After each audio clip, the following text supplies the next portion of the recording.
Thank you so much for that kind introduction, and thank you all for joining us today for this discussion with Professor Jeffrey Sachs on his important book, To Move the World, Kennedy's Quest for Peace.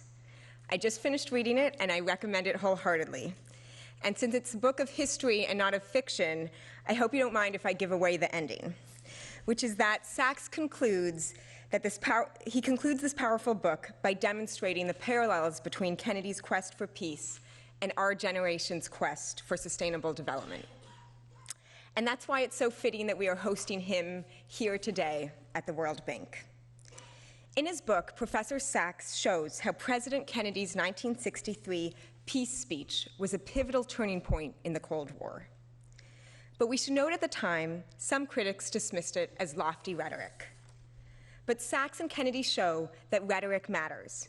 It can help us imagine a new possible. It can help change counterproductive views that act as barriers to progress, such as the view at the time of Kennedy's speech that the United States and the Soviet Union were on an inescapable path to war. However, the book makes the compelling case for the importance of translating our rhetoric into action, starting with clear, achievable goals. As Kennedy says, by defining our goal more clearly, by making it more manageable and less remote, we can help all people to see it, draw hope from it, and to move irresistibly towards it. I think we see today's leaders following Kennedy's lead in applying these lessons to the fatalistic view that poverty will always be with us. That's why President Obama set a goal in his State of the Union for the United States to join with our allies to eradicate extreme poverty in the next 2 decades. And building on this, it's why Dr. Kim has challenged the World Bank to move from dreaming of a world free of poverty to a concrete goal of eradicating extreme poverty by 2030 and a target of promoting shared prosperity. And that's why experts from around the world, like Professor Sachs, who played a leading role in developing the Millennium Development Goals, are now designing the Sustainable Development Goals. Professor Sachs has been a powerful and consistent advocate on behalf of the world's poor and most vulnerable. Given his decades of experience in academia and in the field, his views on inclusive and sustainable development are respected across the board, from top policymakers to aspiring development practitioners. We may disagree from time to time on the how or the when, but never the why or the what.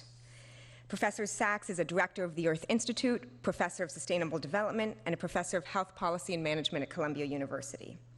He has authored 3 New York Times bestsellers, The End of Poverty, Commonwealth Economics for a Crowded Planet, and The Price of Civilization. And with this most recent book, I expect he'll be adding a 4th. Please join me in welcoming Professor Sachs to the World Bank. Thank you so much.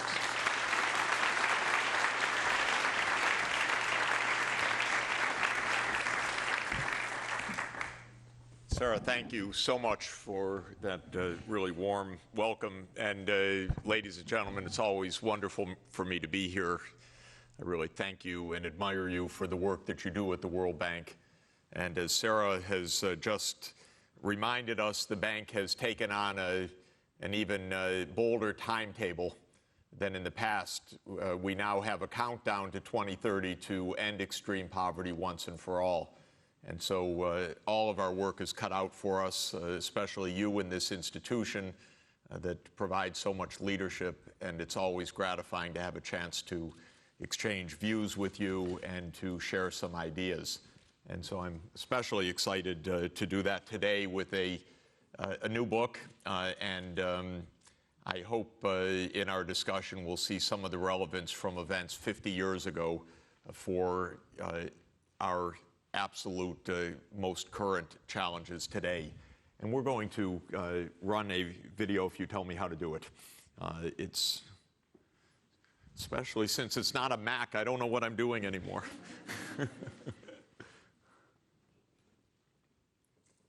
What kind of a peace do I mean, and what kind of a peace do we seek?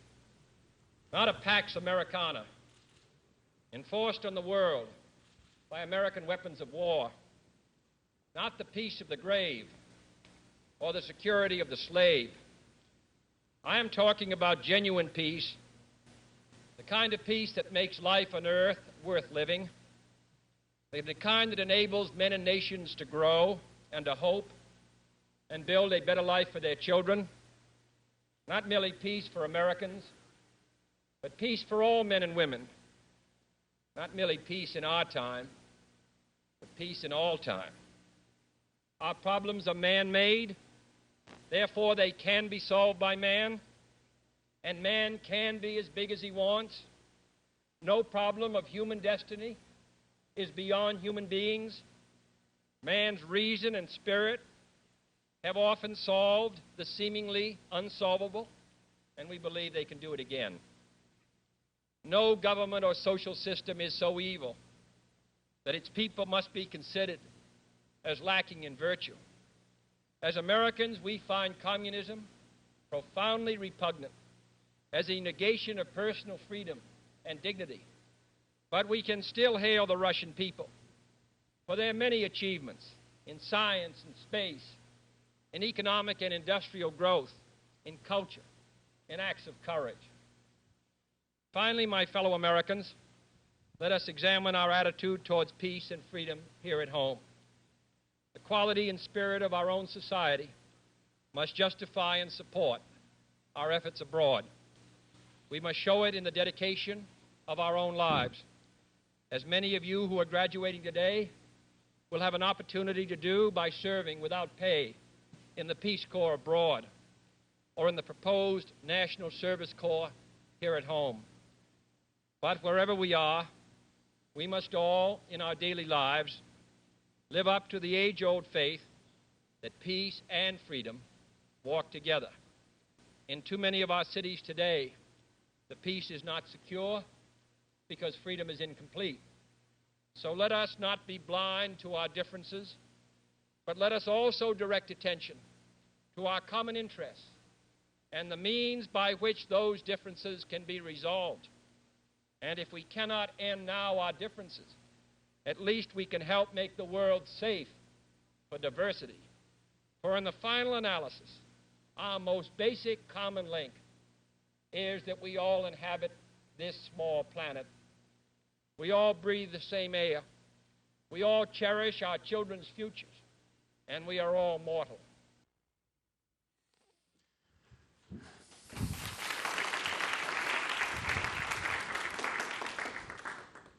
That was a speech delivered 50 years ago this week down the block at American University.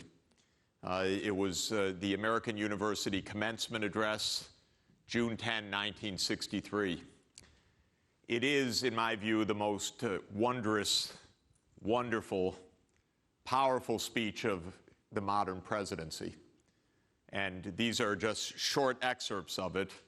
I do encourage everybody to listen to it, watch it online. If you're like me, it will be the first of 1,000 listenings or more. And over the years, I've pulled my family in and insisted, you've got to sit down and hear it again, because it is magnificent. It's obviously beautiful and moving to listen to. And some of the phrases and ideas have, of course, lasted for decades. But I found in revisiting this speech in ways that I had not really anticipated fully when I decided to look back at these events. This speech is notable not only for its eloquence and its vision, which I think is extraordinarily powerful, but for its remarkable historical role as well. Because I want to suggest, and the book tries to explain this point of view, that this is a speech that truly moved the world, that truly changed history, that truly made it far more likely that we indeed could be here today with a planet that survived what was the core of nuclear peril, and that in the very times that Kennedy, of course, lived, and in the moments that he gave that speech, was a peril that had two superpowers, each with thousands of nuclear warheads primed for instant attack